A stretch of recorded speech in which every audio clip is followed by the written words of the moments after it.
जय गुरु दादा। परम प्रेममय परम दयाल श्री श्री ठाकुर, परमाराध्या जगत जननी श्री श्री बड़मा, परम पूज्यपा जुगाचार्य श्री श्री बड़दा, परम पूज्यपा श्री श्री आचार्य देवों पद प्रांतरे मोर अनंत कोटि प्रणाम जनाए। प्रातः सत्संग उपस्थित समस्त पूत पवित्र पांजधारी कर्मीवृंद, भक्तिमती मातृमंडली, श्रद्धेय गुरुभ्राता मंडली एवं छोट छोट पिला माननकु मोर आंतरिक राजय गुरु निवेदन करे। आज पवित्र रथ यात्रा घोष यात्रार समस्त अनेक अनेक शुभेच्छा आ अभिनंदन। एभली कौनसी पर्वपर्वाणी नाही, देवादेवींकर तत्व नाही जहाँ श्री श्री ठाकुरंकर सम्मुखरे आलोचित होई नाही। विभिन्न जगार विक्षिप्त भावरे बहुत प्रसंगर आलोचना, विभिन्न आलोचना प्रसंगरे, कथा प्रसंगरे, नाना प्रसंगरे विभिन्न जगार आमे देखिबाकू पाऊ। तेणु तांक निकटरे कौनसी जिनस अस्पष्ट नुहे, बरम तांक निकटरे जहाँ भी प्रश्न करा जाइछि सब गुड़ाक अत्यंत सहज सरल आ बोधगम्य दृष्टि रे से आम मानक निकटरे उपस्थापना करिसेंती आम मानकर बुझिबा पड़ी। तो आज रथ यात्रा ओडिशार तो लोक माने बेंगल परे प्रथम ही ओडिशार लोक माने दीक्षा नहीं, ओडिशार दीक्षार परिव्याप्ति मध्य यथेष्ट अधिका अलगा समस्त राज्य ठारू बोध आसाम पर सेकेंड हाईएस्ट दीक्षा जदि थाए ताले से ओडिशा रे। एठिकार लोक माने तो प्रबल ही भक्त। आउ दिन थिला 1980 मसिया रे बा 1970 मसिया रे जदि आपण कोठी जिबे सेठी ओडिशा कहले कि जानू ही नथिले। बाहर जदि बॉम्बे दिल्ली रे कहले ओडिशार ना केही जानंतिनी, किंतु जगन्नाथंकर देश कहले लोक जानंती। जगन्नाथंकर देश कहले ही लोक पुरी को बुझंती, ओडिशा को केही जानू नथिले। आजिकाली तार प्रचार प्रसार हेइछि जदिओ जगन्नाथ आम मानकर घरर देवता, आम मानकर ओतःप्रत संस्कृति रे जड़ित होइथिबा देवता। तांकर प्रसंग रे जहाँ कथा वस्तु विभिन्न धारावाहिक रे, विभिन्न पुराण प्रसंग रे, वामदेव संगीत रे, ब्रह्म पुराण रे, ब्रह्म वैवर्त पुराण रे बहु भाव रे लेखा रही। जेतेबेले त्रेतया युग सरीची, रामचंद्र होइछन्ति प्रथम मर्यादा पुरुषोत्तम, द्वापर लीला पुरुषोत्तम श्रीकृष्ण। श्रीकृष्ण ठारू ही कहानी आरंभ। पुरुषोत्तम श्रीकृष्ण परे परे द्वापर युग जेतेबेले शेष हवा आरंभ करुथाए बा समाप्तिर पथरे, सेतेबेले ही प्रवेश करे कली युग। कली युगरे बुद्ध देवादी अवतार मानकर आविर्भाव हेइथिले मध्य उत्कल बा कलिंग राज्य रे समुद्र तटस्थ श्री जगन्नाथंकु ही पुरुषोत्तम रूपे आराधना करिवार परंपराटा सृष्टि हेछि। ब्रह्म पुराण रे कुहा जाइछि, जो असौ पुराणी वेदांते परमात्मा तु दाहृत आस्ते विश्व प्रकाराय तेनासौ पुरुषोत्तम। अर्थात जिहे पुराण रे वेदांत रे परमात्मा नाम रे उदाहृत हुंती विश्वर उपकार पाई तांकु ही पुरुषोत्तमंक रूप रे ग्रहण करा जाए। ए पुरुषोत्तम होचंदी स्वयं श्री जगन्नाथ, जे कि वर्तमान ओडिशा बा उड्र देश रे पुरी नगर रे श्री मंदिर रे दारु विग्रह रूप रे उपासित। विष्णुंकर अवतार बा मूर्त विष्णु को पुरुषोत्तम रूप रे ही आख्यायित करा जायछि। भारतर विभिन्न स्थान रे विष्णु मंदिर रहिछि, किंतु पुरी ठारे मंदिरस्थ जो देवता तांकु पुरुषोत्तम बा जगन्नाथ बा दारु ब्रह्म रूप रे ख्यात करा जायछि। पुरुषोत्तमंक नाम रे अन्यत्र कोउठी भी देव विग्रह पृथ्वी रे मध्य प्रचलित नाही। तेणु पुरी को मध्य पुरस्तम धाम बा पुरुषोत्तम क्षेत्र बोली कुहा जाए। Next slide. या पर आमे जिबा जे दारु पुरुषोत्तमंकर उद्भव किभଳି हेछि। पुराण रे वर्णना रहिछि कि आश्रम रे माने कंडु मुनिंकर आश्रम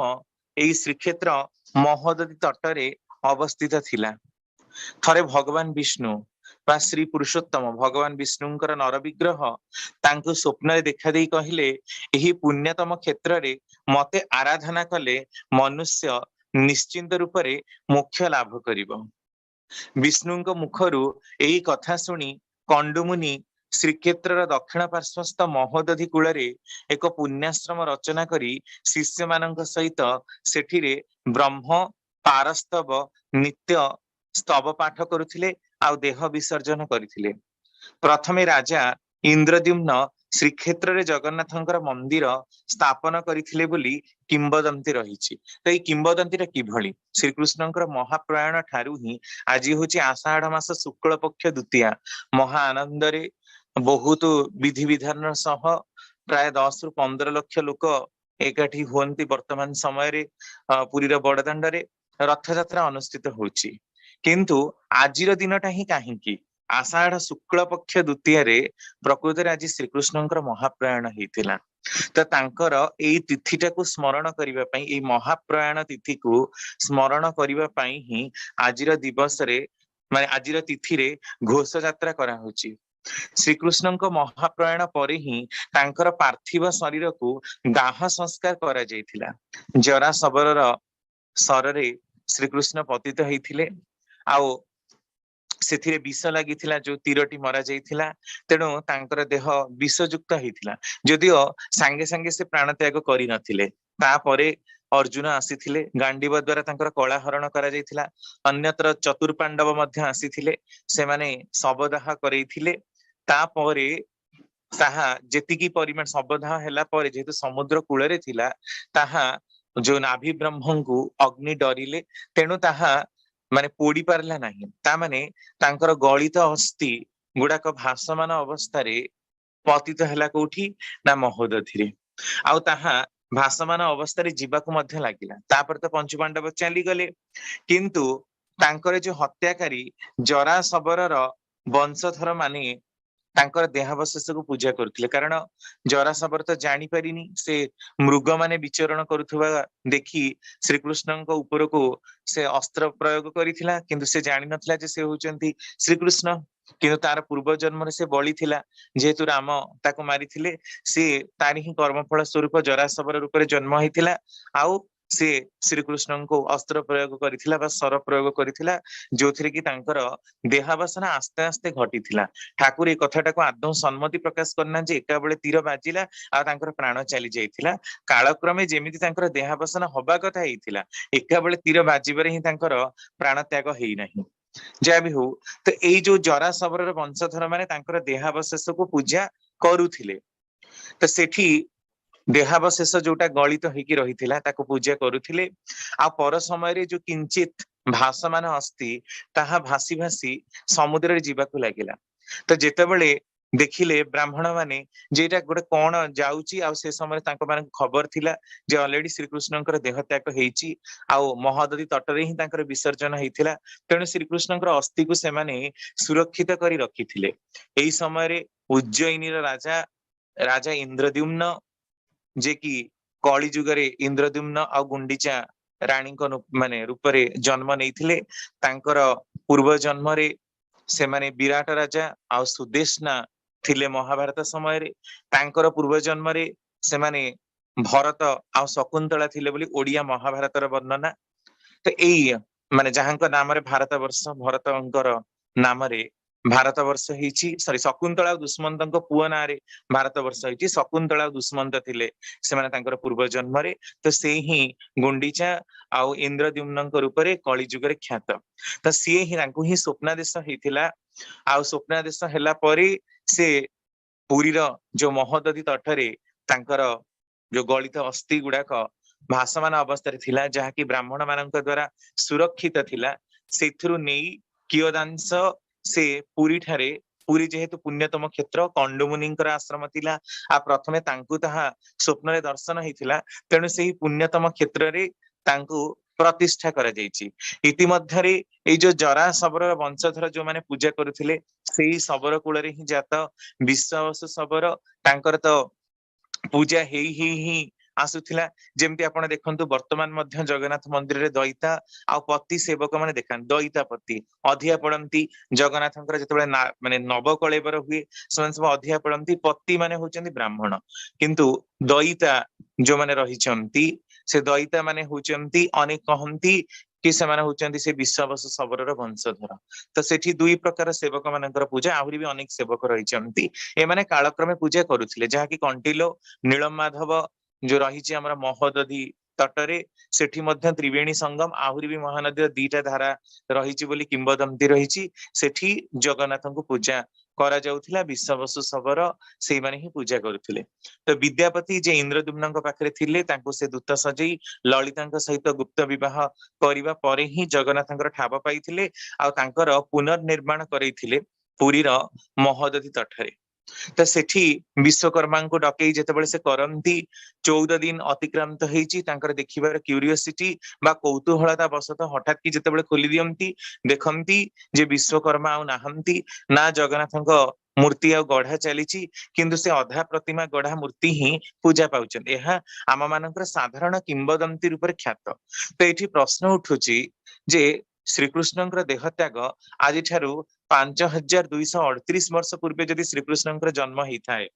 आउ 125 वर्ष से बंची थांती ताहले निश्चिंत रूप से 5100 केते वर्ष पूर्वे तांकर देहावसान घटिछि तापरे ही कलिजुगर प्रवेश होइछि।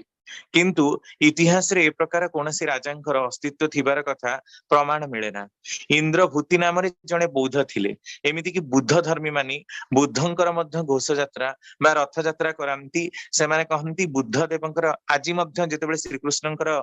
सॉरी जेतेबेले आपन जो माने नवकलेवर हुए घट परिवर्तन हुए कई कहती बुद्ध देवंकर अस्थि कई कहती श्रीकृष्णंकर अस्थि कई कहती बुद्ध देवंकर दांत रही कई कहती अष्टादश संस्कृत रे पारद रही तार भितर जो ब्रह्म बा घट परिवर्तन करती आउ कई शालग्राम शिलार परिवर्तन हबार कथा मध्य कहती। किंतु आपण देखिबे यह प्रतुल दीप्ति रे ऊर्जन रे मध्य प्रकाशित ओडिसा आगंत बसंत भाई चलीगले बसंता से ठाकुर को प्रश्न करिसेंती जे जगन्नाथंकर भितरे प्रकृत रे दांत केमती रहिबो हाड़ केमती रहिबो एगुडाक माने हाड़ रहिबा आउ दांत रहिबा एई सब गुडाक असुची एथिरे केबे ब्रह्म परिवर्तन हेई परिबो नाही। प्रकृत रे ता भितरे रहिचे अष्टादश संस्कृत रे संस्कृत हेइथिबा पारद। ठाकुर के प्रश्नटा जेतेबेले से करिसेंती ठाकुर कहउछन हां पारद आ काठ भितरे दारु विग्रह करिवार प्रयोजन कोन पडिला। प्रथमे दारु विग्रहर पूजा होई नाही प्रथमे अष्ट धातुरे निर्मित स्वर्ण निर्मित एई भली विभिन्न प्रकारर इंद्रभूति नाम रे राजा जे कि उडियान पीठ ताकू उडियान पीठ बोली कहंती पुरुषोत्तम क्षेत्र को मध्य कारण सेठी बुद्ध धर्मी माने मध्य पूजा करुथिले छोट मंदिरटी थिला। कालक्रमे विभिन्न प्रकार राजा महाराजंक द्वारा विभिन्न धातु विभिन्न स्वर्ण रौप्य मूर्ति सेठी पूजा हेइछि। तापरे ऐतिहासिक मानकर मत 1200 मसिया परे ही दारु विग्रहर पूजा होउछि ता पूर्वरु दारु विग्रहर पूजा जगन्नाथ मंदिर नथिला। तेणु एई जो तीनोटी मूर्ति आमे देखुचे जगन्नाथ बलभद्र और सुभद्रांकर ब्रह्मा को सुभद्रांक रूप में ख्यात करिबा बलभद्र को शिवंक रूप में ख्यात करिबा आ जगन्नाथ स्वयं विष्णुंकर अवतार जा भी हो एई जो पुरुषोत्तमंकर प्रतीकात्मक अभिव्यक्ति रूप में तांको पूजा करा जाउची एटा 1200 मसिया विधिबद्ध भाव प्रचलन हेइथिबार कथा ऐतिहासिक मानकर गवेषक मानकर मत। तो काहे कि काठरे करिबार आवश्यकता पडिला अलगा धातुर मूर्ति थिबा सत्ते मध्य आवश्यकता काहे पडिला एथिपाई कारण अष्टादश संस्कृत रे संस्कृत हेइथिबा पारद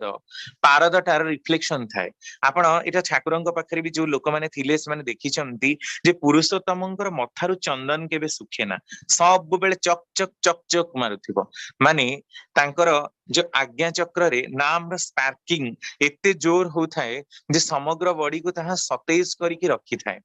आउ जगन्नाथंकर मध्य ताहा ही जगन्नाथंकर मस्तक रे जो चंदन लगा जाई थाए तांकर मझिरे आ जोठी से बसी छांती सेठी लक्ष्य शालग्राम शिला पोता जाईची बोली अनेकंकर मत साइड रे भूदेवी आ श्रीदेवी रही छांती। तेणु जेतेबेले भी से ऊपर को जाए ता माने लक्ष्य शालग्राम शिला को माडी की ही जगन्नाथंक पाखु जिबार कथा हुए। एई प्रश्नटी जेतेबेले कराई ठाकुर कहउछन हां ता ही अष्टादश संस्कृत रे संस्कृत हेइथबा पारद भितरे एभली स्पार्किंग क्षमता रहिची। पारद गोटिए मात्र धातु जे कि साधारण तापमात्रा रे तरल अवस्था रे थाए। तेणु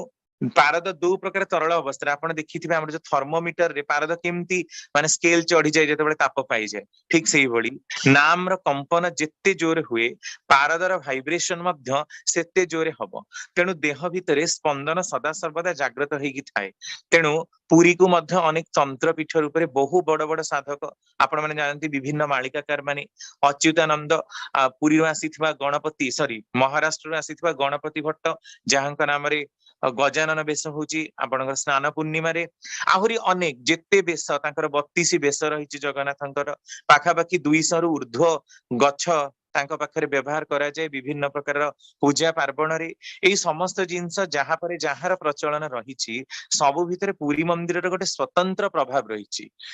भितर रखा जाइथिबा ब्रह्म बा घट परिवर्तन रखा जाइथिबा पारद एते परिमाण उत्तेजित हुए तांकर पूजा पाठ रे सेटा सेई पुरी मंदिर भितरे रहुथबा लोक माने ही तार भाइब्रेशन बा कंपनटाकू सेतिकी सूक्ष्मतर तत्व सह जदि अनुध्यान करंती जानी पारंती तेणु तंत्र साधक मानक पई विभिन्न साधक मानक पई पुरी क्षेत्र गोटे प्रकृष्ट क्षेत्र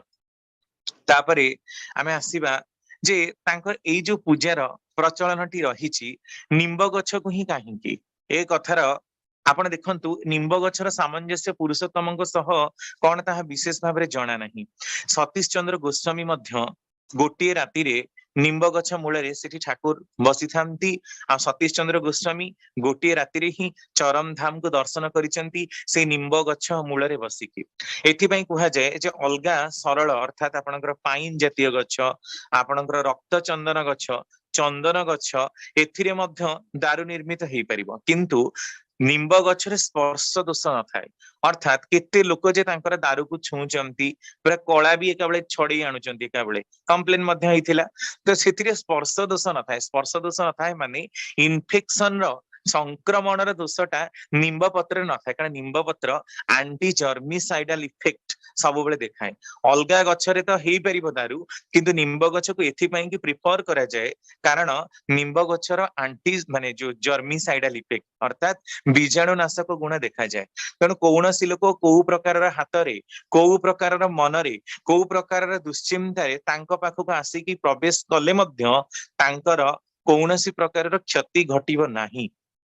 तेणु जेहेतु निम्ब पत्र रे स्पर्श दोष न थाए तेणु ही निम्बरे तांकर दारू विग्रह को निर्माण करा जाए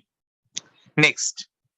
तापरे आमे जिबा जे जेतेबेले श्रीकृष्णଙ୍କର महाप्रयाण परे तांकर पार्थिव शरीर को दाह संस्कार करा जाइथिला सेटा संपूर्ण रूप रे तो पोड़ी नथिला जेतेबेले सेतेबेले ही निर्माण कले कि ना हमर इंद्रद्युम्न राजा ताको कले से प्रसंग रे मध्य आहुरी गोटे सारला महाभारत रे किंवदंती प्रचलित जे जेतेबेले मंदिर निर्माण करई देकी श्री जेतेबेले आपनकर इंद्रद्युम्न जाइचंती तर्पण करिबा पई ब्रह्मांक पाखकू ब्रह्मा ही मंदिर प्रतिष्ठा करिबा को आसीबे से समय अनेक जुग बीती जाइची गाल्लमाधव नाम जने राजा से जाउथिले पुरी मंदिर सेठी पोती हेई जाइथिला तांकर टापुरे घोड़ार टापुरे जेतेबेले बाजिला एई मंदिरटी सेतेबेले से ताकू खोदन करिबा आरंभ कले खोदन करी करी देखंती तो भितरे एते बड़ गोटे मंदिर रहिची आ जो रोहिणी कुंड जस्ट माने पाहाच देकी अतिक्रम करू करू का साइड रे पड़िबो सेठी कुआडे श्रीकृष्णଙ୍କର अर्धदग्ध पिंड आसीथिला आ सेठी अर्जुन आसीथिले सेठू काढिथिले जा भी हो किंवदंती ए प्रकार प्रचलित तो गाल्लमाधव इंद्रद्युम्नଙ୍କର अनेक सेनांक सहित बहुत झगड़ा करी तांको हणाकटा मरा करी रक्ताक्त करदेले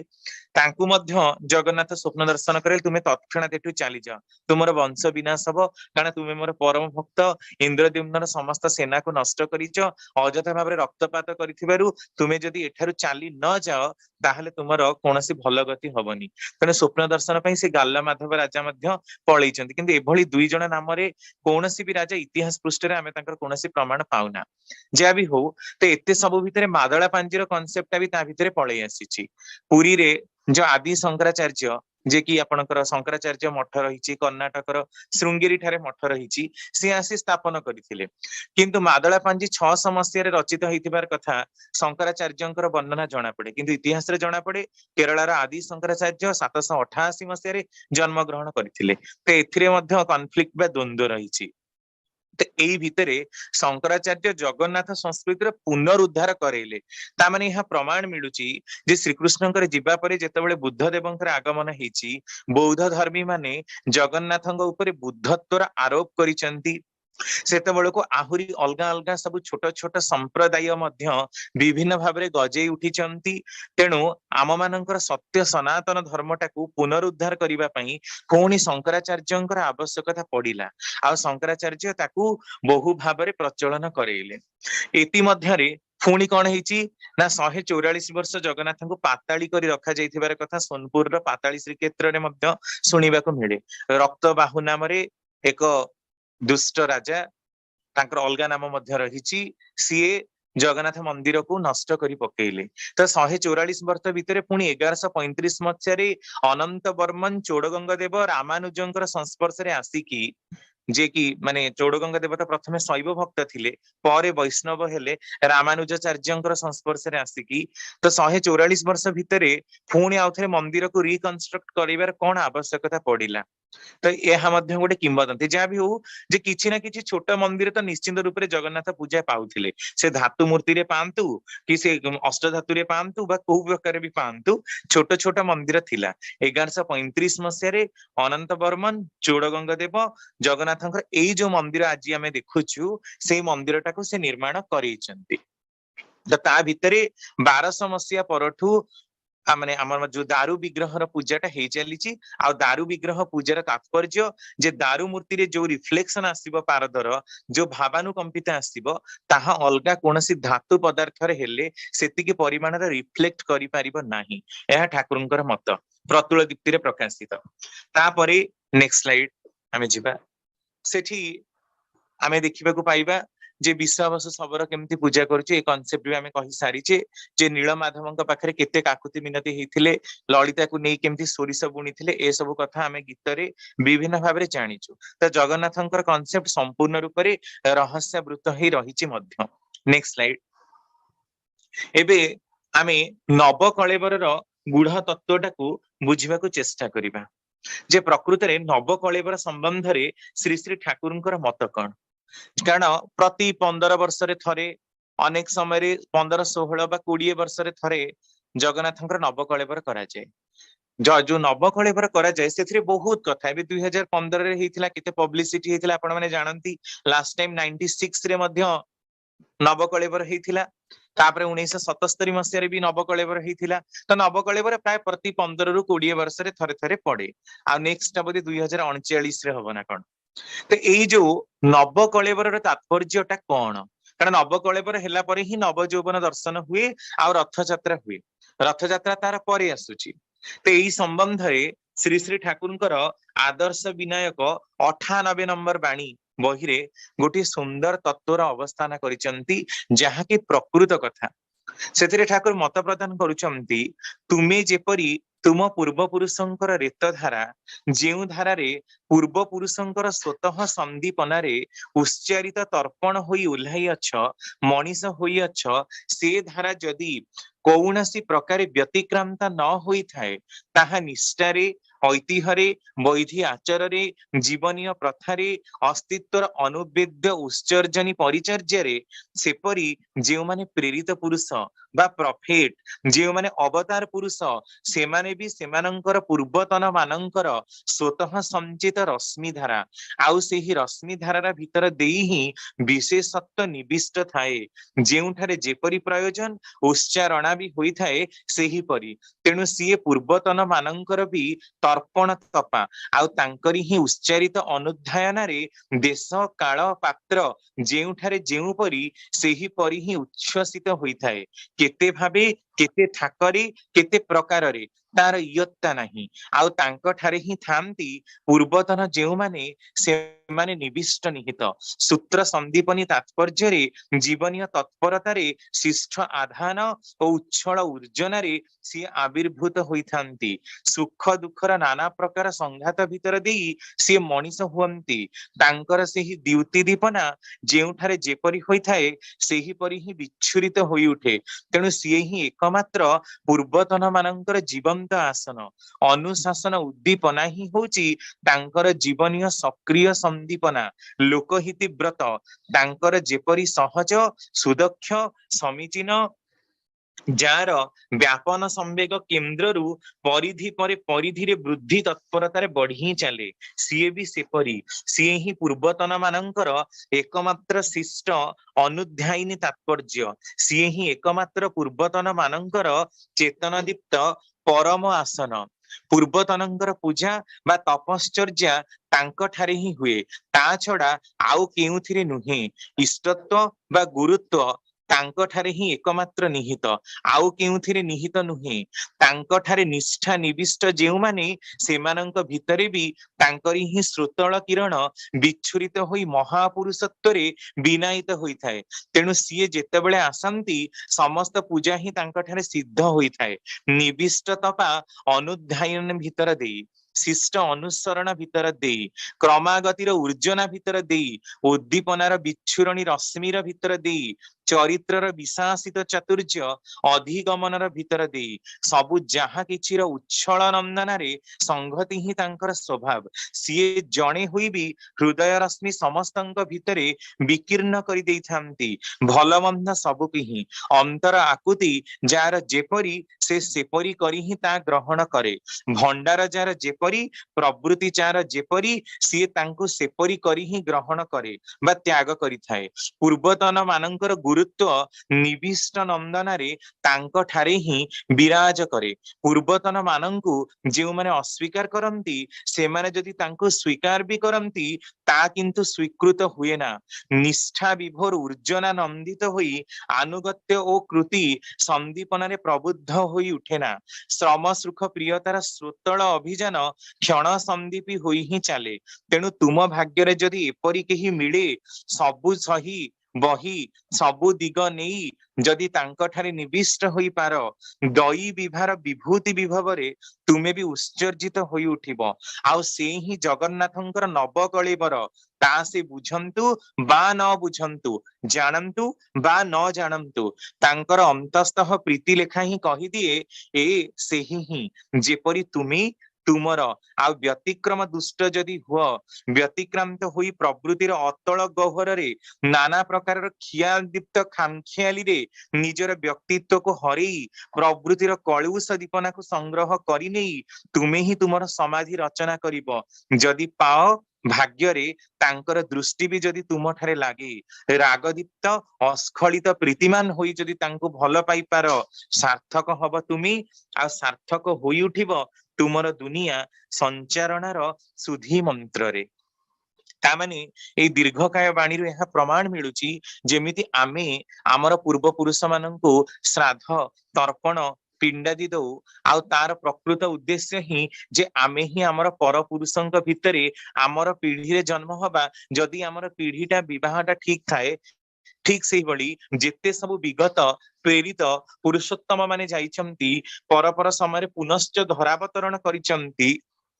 तांकर स्मृति को पुनश्च मने पकेइबा पाई ही एई नव कलेबरर पथार प्रचलन करा जायछि जेमति कि आज आषाढ़ शुक्ल पक्ष द्वितीय रे आमे रथ यात्रा अनुष्ठान करूछु एथि पई जे आज श्री कृष्णंकर महाप्रयाण हेतिला तेनु श्री कृष्णंक परि पुरुषोत्तमंकर नर विग्रह बा दारु विग्रह होचंती श्री जगन्नाथ जगन्नाथ होचंती पुरुषोत्तमंकर सेही प्रतीक नेक्स्ट या परे आमे जिबा जे रथ यात्रार मूल भित्ति बा तार तात्पर्य कौन जगन्नाथंकर पर्वपर्वाणी आउ यात्रा बा जेते प्रकार तांकर यात्रा 32 बेश रहिछि द्वादश यात्रा रहिछि एई सबु भितरे श्रेष्ठ होउछि कोटा ना रथ यात्रा यह प्रतिवर्ष आषाढ़ शुक्ल पक्ष द्वितीय अनुष्ठित होउछि एहार लोकप्रिय नाम हला गुंडीचा यात्रा से बा घोष यात्रा श्री जगन्नाथंकर एही दिन श्री मंदिर गर्भगृह बाहरी काष्ठ निर्मित रथरे से आसीन हुंती भ्राता बलभद्र आ भगिनी सुभद्रा सहित माउसी मां गृह को से गमन करती सेठारे एक सप्ताह अवधि अतिबाहित करिबा परे अष्टम दिवस रे पुनः श्री मंदिर को से बाहुड़ी आसंती तेणु एहार नाम बाहुड़ा यात्रा यह साधारण यात्रा परि लागिले मध्य एहार अंतराल रे लुचि रहिछि एक गभीरतम तत्व निराकार परम ब्रह्म ईश्वर को केही देखी पारे ना केही जानी पारे ना केवल ध्यानी आउ ऋषि मुनि माने साधना बल रे ध्यान माध्यम रे एही परमध्येय परमेश्वर को ही उपलब्धि करि पारंती साधारण जनता पई एहा असंभव व्यापार सेही परी श्री मंदिर गर्भगृहस्थ रत्न सिंहासन रे अधिष्ठित प्रभु जगन्नाथंक समीप को जिबा साधारण जनता पक्षरे सब बेले संभव हेई न थाए केवल तांकर पूजक वेदज्ञ विप्र ब्राह्मण माने ही तांकर समीप को जाती आ तांकर पूजा कार्य जी समापना करती किंतु साधारण भक्त तांको पाइबार जो व्याकुल इच्छा प्रकाश करे सेथिपई से वर्षको थरे आसीबाकू बाध्य हुअंती रथ यात्रा करुथिबा समय रे जेमति केही तांको देखि पारे छुई पारे तांकर अति निकट सानिध्य लाभ करि पारे केवल सेथिपई जे रथासीनंकु बा रथासीन भगवान को रथरे रखा जाईची ता नुहे आउ गोटिए श्लोक मध्य बहुल भाव आम मानकर प्रचलित रथी तु वामनम दृष्ट्वा पुनर्जन्मम न विद्यते ए कथार रथी तु दोल गोविंदम एटा ही बहुत इंपोर्टेंट रथ यात्रा एटा गोटे ही तात्पर्य रथी तु दोल गोविंदम चापी च मधुसूदनम रथी तु वामनम दृष्ट्वा पुनर्जन्मम न विद्यते एटा हला प्रकृत कथा ठाकुर यार अर्थ करिसेंती या पूर्व विवेकानंद मध्य से कथा ही कहिसेंती जे रथ होची आम मानकर शरीर रथ र जो स्ट्रक्चर आमे माने देखुचे जो प्रकार काठरे तैयारी हिची जो प्रकार ताकू उपढौकन दिया जाइची सुंदर करिवा पई सुमंडित करिवा पई जहा जहा जिंस रथरे खंजा जाइची रथ होची आम मानकर शरीर तेबे एई श्लोकटाकू बुझिबा जे रथी तु दोल गोविंदम चापे च मधुसूदनम रथ खेलुवा समय सॉरी आपनकर दोल गोविंद जेतेबेले दोल यात्रा करा जाइची आमे दर्शन विधान बाणी संख्या 318 ताकू मध्य आलोचना करिची जे जो श्रीकृष्णंकर दोल विमान जहा दोल शब्दर तात्पर्य कौन दोलन क्रिया माने आमर आत्माटा आम मानक भितरे दोलायमान अवस्था रही आउ आम मानकर नाम रो जो स्पंदनात्मक अवस्था तेणु कहा जे ओलट वृक्ष खेलुची लोटनी पारा से जो आत्माटा आम मानकर रही ताकू आमे केही देखि पारिनु कारण से एते छोट जे ताकू देखि तो पारिबानी केवल अनुभव करि पारंती सिद्ध साधक माने जो मानकर से आत्मा परमात्मार सिद्धि लाभ होईची जो माने निज भितरु आत्मा को बाहर को काढी मध्य देह को पकई रखि पारंती जे भली शंकराचार्य करि पारुथिले तेणु सेही प्रकार साधक मानक पाखरे आत्मा एकदम भाबरे जीवंत नले आम मानक पई एहा गोटे सुणा कथा छडा आ बेसी किछि नुहे जहाँ भी हो तो आम मानकर शरीर भितर ये जो स्पंदनात्मक उच्छ्वास रही बोली ही आमे सब करि पारछे जेतेबेले से स्पंदन टी हमर बंद हे जाईची सेतेबेले हमर प्राण त्याग हे जाउची तेणु रथी तो दोल गोविंदम रथ भितरे जेतेबेले दोल गोविंदम को देखा जाए अर्थात से जो बाळ माने कृष्ण को देखा जाए बाळ गोपाल मूर्ति को जो रथरे झूला जाउ थाए आपण देखिथिबे जेतेबेले आपणकर दोल यात्रा हुए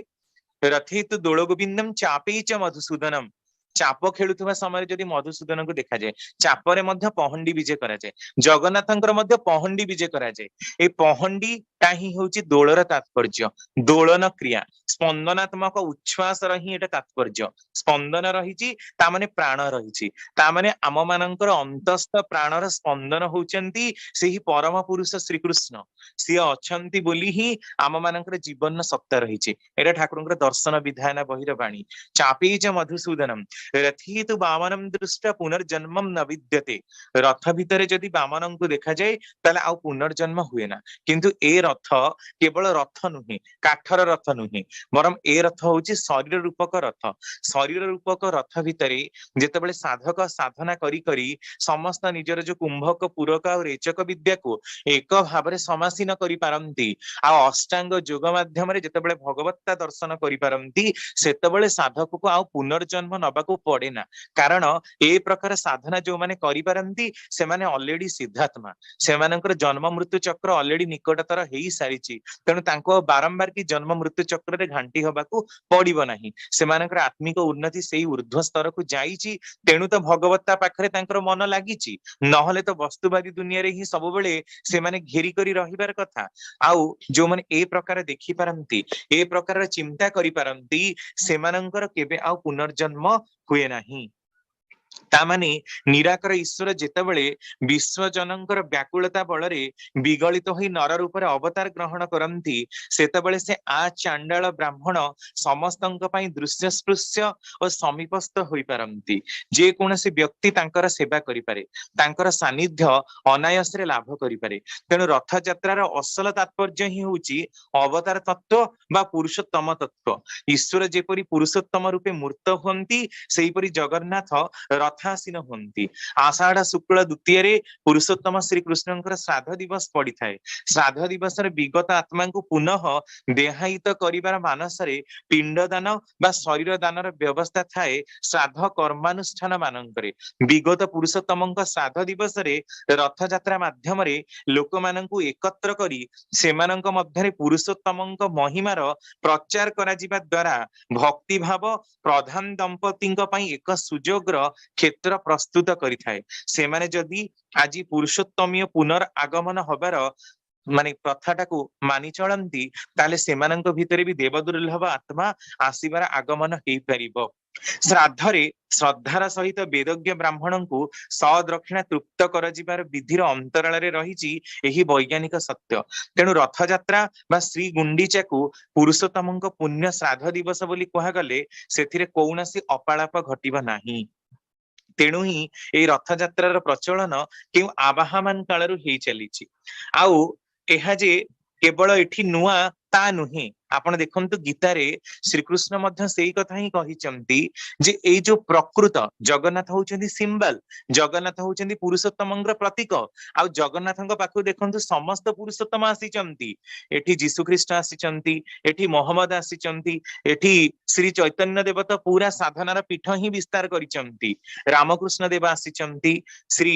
श्री ठाकुर अनुकूल चंद्र सर्वशेष विवर्तित पुरुष से मध्य पुरी धाम को आसीचंती तेणु पुरी धाम केते पवित्र केते बड़ बड़ सिद्ध साधक तंत्र साधक मानकर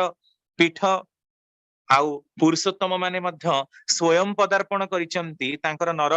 तनुरे एई पुरुषोत्तम क्षेत्र रे तेणु जगन्नाथ होउचंती से पुरुषोत्तमंकर प्रतीक से प्रतीकात्मक अभिव्यक्ति कारण पुरुषोत्तम मानी प्रथम ही जड़े मनीष कारण मनीषर बुद्धि सर्वश्रेष्ठ विवर्तित तेणु जगन्नाथंकर एई प्रकार अवस्थिति तेणु गीतारे मध्य सेई कथा देखंतु अवजानन्ति मां मूढ़ाम मानुषी तनुमाश्रितम परम भाव मजानन्त मम भूत महेश्वरम मनीष शरीर धारण करिथिबारु मूर्ख माने मते जानि पारंती नाही कारण से माने मोर भूत महेश्वर मर्यादा को जानि न पारी ए प्रकार मूर्खता प्रदर्शन करंती ईश्वरंकर संबंध रे तथाकथित विद्वान आ तत्वज्ञ माने निजर मनगढ़ा कथा को मध्य उपस्थापना करंती एथिपई गीतारे श्री भगवान तांकर मानव रूप धारण को स्पष्ट करिचंती एही परि काल्पनिक तत्व गढ़ी चलीथिबा तथाकथित तत्ववादी उद्देश्य रे पवित्र कुरान रे मध्य सुंदर कथार वर्णना करा जायछि जे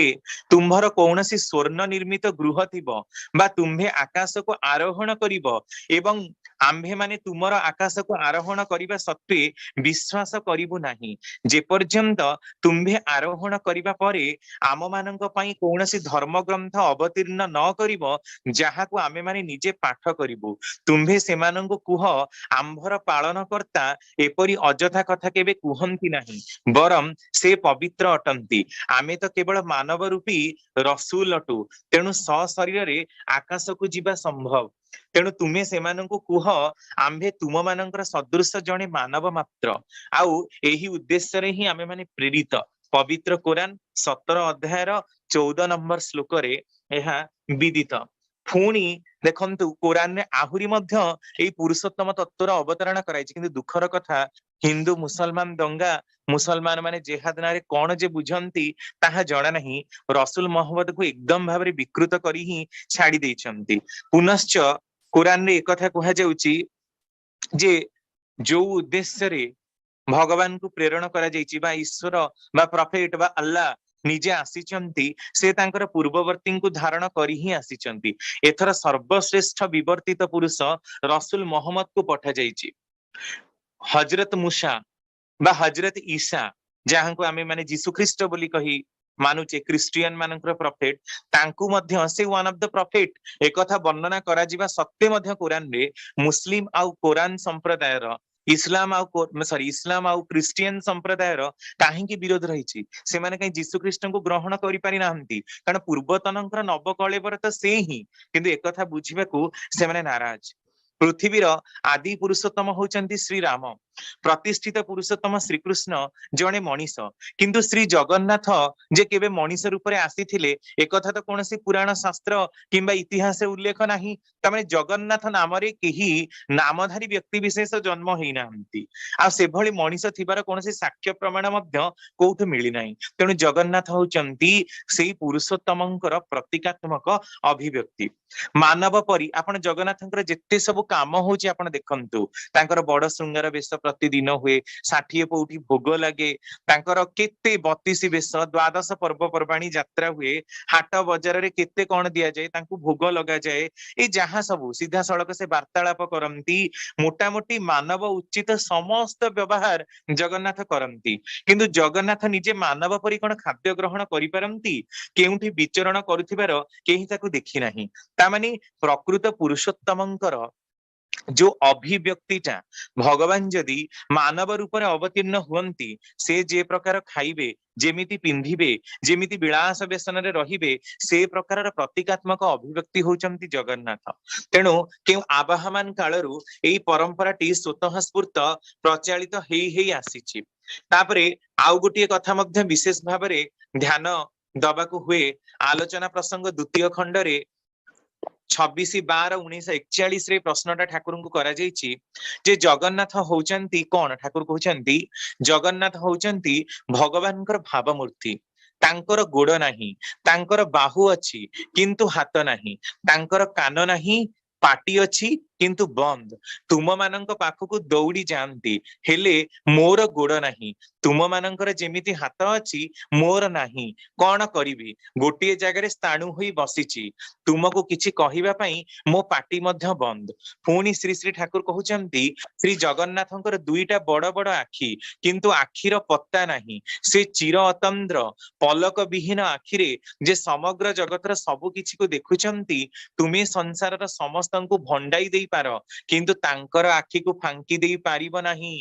तुमर प्रति मुहूर्तर कर्म से तुम भितरे रही आगरे रही पछरे रही ऊर्ध्वरे रही अर्धरे रही तुमको देखुचंती एही परि विराट विश्वनाथंको तुमे छोटिया बाहुरे केबे धरी पारिबो नाही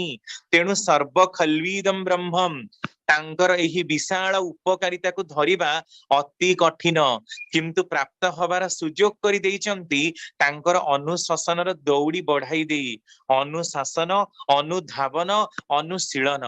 जेउ माने अनुशासन अनुधावन पूर्वक अनुशीलन करिवे से माने करुणा प्राप्त हेबे इष्ट निर्देश पालन करिवा ही तपस्या तपस्या रे जे जेते निष्ठावान तार हृदयर अवस्था और ज्ञान मध्य सेही परी सेही ज्ञानरू और भक्तिरू प्रेम आसे तेणु से ही प्रेममय भावमय सत्ता होचंती श्री जगन्नाथ तांकर रथ यात्रा रे अर्थात समस्ते तांकर राज्य रे सान बड़ पंडित मूर्ख समस्ते समान ईश्वर एक तेणु समस्ते तांकर शरणापन्न हबा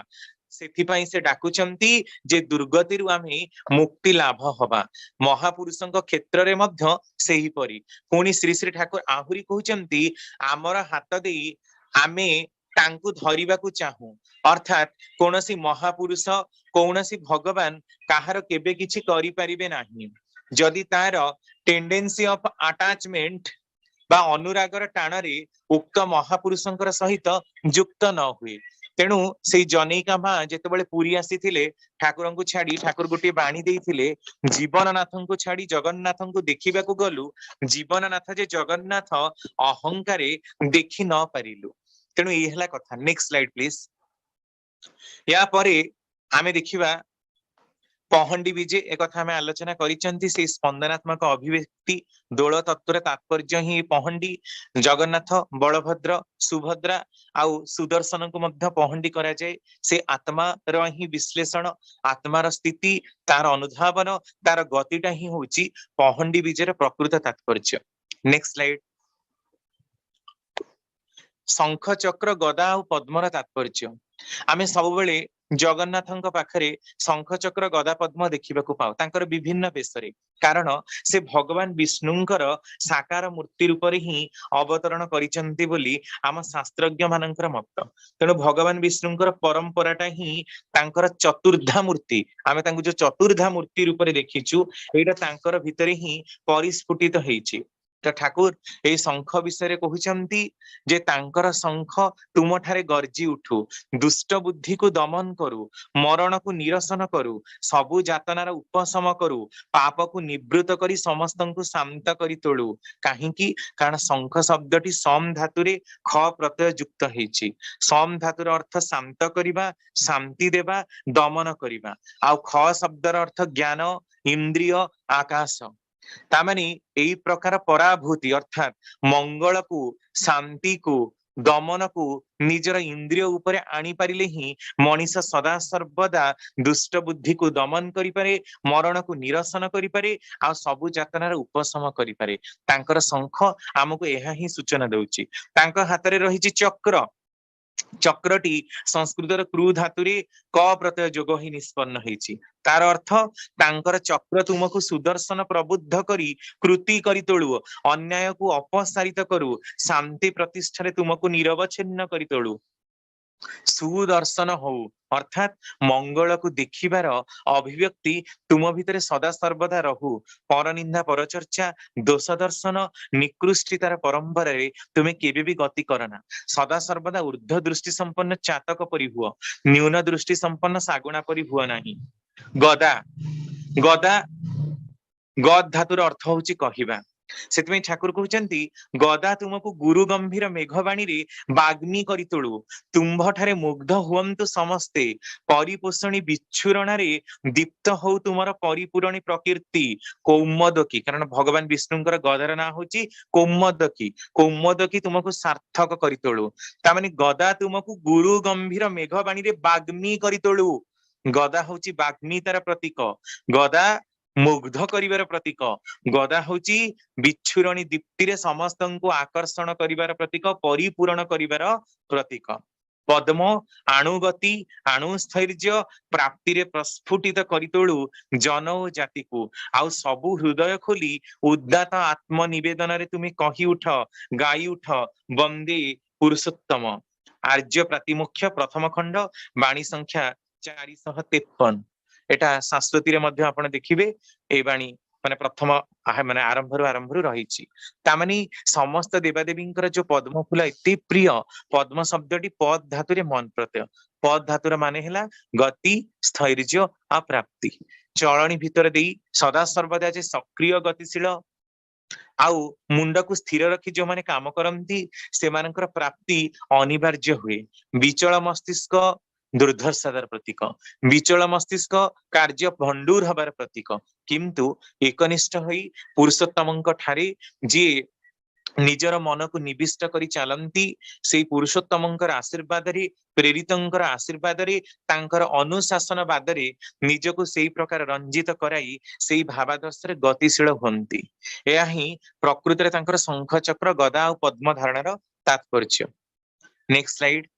ସମସ୍ତଙ୍କୁ ରଥଯାତ୍ରାର ଭୂୟସୀ ଅଭିନନ୍ଦନ, ବହୁତ ବହୁତ ଧନ୍ୟବାଦ। ଏତେ ସମୟ ଧରି ଧୈର୍ଯ୍ୟ ସହକାରେ ଆପଣ ମାନେ ଶୁଣୁଛନ୍ତି, ତେଣୁ ସମସ୍ତଙ୍କୁ ବହୁତ ବହୁତ ଧନ୍ୟବାଦ। ଆଉ ଆଜି ରଥଯାତ୍ରାର ଯାହା ତାତ୍ପର୍ଯ୍ୟ, ଆମେ ମାନେ ଆମ ମାନଙ୍କର ଏଇ ସୁସ୍ଥୟିନୀ ସଦାଚାର ଯଜନ ଯାଜନ ଇଷ୍ଟଭୃତିର ଚଳନଟାକୁ କେତେ ନିଖୁଣ ରୂପରେ ମାନିବା, ନାମଧ୍ୟାନଟାକୁ କିଭଳି ଭାବରେ ଆମେ କରିବା, ଆମେ ମଧ୍ୟ ଆମ ମାନଙ୍କର ଏଇ ଶରୀର ରୂପକ ରଥ ମଧ୍ୟରେ ଭଗବାନଙ୍କୁ ତାଙ୍କର ପ୍ରତ୍ୟକ୍ଷ ଚଳଣି ଭିତରେ ସମସ୍ତ କର୍ମରେ ଉପଲବ୍ଧି କରିବା। ଯଦି ଏତିକି କରିପାରୁ, ଆମ ମାନଙ୍କର ମନୋଜ୍ଞ ଚଳନଟା ତାଙ୍କର ମାଫିକ ହୁଏ, ତାହେଲେ ପ୍ରକୃତ ଆମ ମାନଙ୍କର ଶରୀରଟା ହେଇଯିବ ରଥ। ଶରୀରକୁ ଶ୍ରୀ ବିଗ୍ରହ ମନେକରି ଯୋଉ ସୁସ୍ଥ ଓ ସହନ ପଟୁ କରି ତୋଳିବା, ସେଇଟା ହିଁ ପ୍ରକୃତ ରଥର ତାତ୍ପର୍ଯ୍ୟ, ସୁସ୍ଥୟୀନର ଯୋଉଟା ପ୍ରଥମ ନିୟମ। ତେଣୁ ଏଇ ରଥଟାକୁ ସୁନ୍ଦର କରିବା, ସୁଠାମ କରିବା, ଆଉ ରଥଯାତ୍ରା ଆମ ମାନଙ୍କ ଭିତରେ ପ୍ରତିଦିନ ତାତ୍ପର୍ଯ୍ୟ ମଣ୍ଡିତ ହଉ, ଏହା ହିଁ ପରମ ପିତାଙ୍କର ପଦ ପ୍ରାନ୍ତରେ ମୋର ଐକାନ୍ତିକ ପ୍ରାର୍ଥନା। ଜୟ ଗୁରୁ ଦାଦା। ଜୟ ଗୁରୁ ରମାକାନ୍ତ ଭାଇ, খুব সুন্দর ভাবে রথযাত্রার তাৎপর্য জীবন সহিত কিপরি ওতপ্রোত ভাবে জড়িত তা আলোচনা করেছেন। বাকি কিছু অংশ মু হত আজ আলোচনা করি রাতে 8টা সময় টিম বিশেষ আনুকূল্য আপন মানুষ প্রতি প্রত্যঙ্গ বি অনুরোধ রহিলা, କାରଣ ଏ ରଥଯାତ୍ରାର ପରମ୍ପରା ସର୍ବୋପରି ଚୈତନ୍ୟ ମହାପ୍ରଭୁଙ୍କର ଆଗମନ ପରେ କିପରି ପରି ତାହା ଏକ ଜୀବନ ଭିତ୍ତିକ ହୋଇ ଉଠି ପାରିଛି ଏବଂ এই ବାଟରେ ବାଟ ମଙ୍ଗଳା ଦେଖିବୁ 18 ନଳା ଖାଲି ସେତିକି ନୁହେଁ 22 ପାବଚ୍ଛର ତାତ୍ପର୍ଯ୍ୟ ସବୁଯାକ ତ ଜୀବନୀୟ ଯାହା ଶ୍ରୀ ଠାକୁର ବିଭିନ୍ନ ସମୟରେ ଆଲୋଚନା ରଖିଛନ୍ତି ଏବଂ ତାଙ୍କର ରଙ୍ଗ କାହିଁକି କଳା କାହିଁକି ବଳଭଦ୍ର ହଉଛନ୍ତି ଧଳା ଇଏ ତ ହଉଛି ଶକ୍ତିର ପ୍ରତୀକ ଯାହା କହୁଥିଲେ ଏଇ ଆଦି କମ୍ପନରୁ ସୃଷ୍ଟି ହେଇଥିବା ଏଇ ଶରୀରଟି ସେଇ ସମ୍ପର୍କିତ କିଛି ତଥ୍ୟ ତତ୍ତ୍ୱ ଆଲୋଚନାକୁ ମୁଁ ରଖିବି ଆପଣମାନଙ୍କୁ ଅନୁରୋଧ ରହିଲା ବହୁ ସଂଖ୍ୟାରେ ସନ୍ଧ୍ୟା 8ଟା ସମୟରେ ଟିମ୍ ବିଶେଷ ଆନୁକୂଲ୍ୟରେ ଯୋଗଦାନ କରିବେ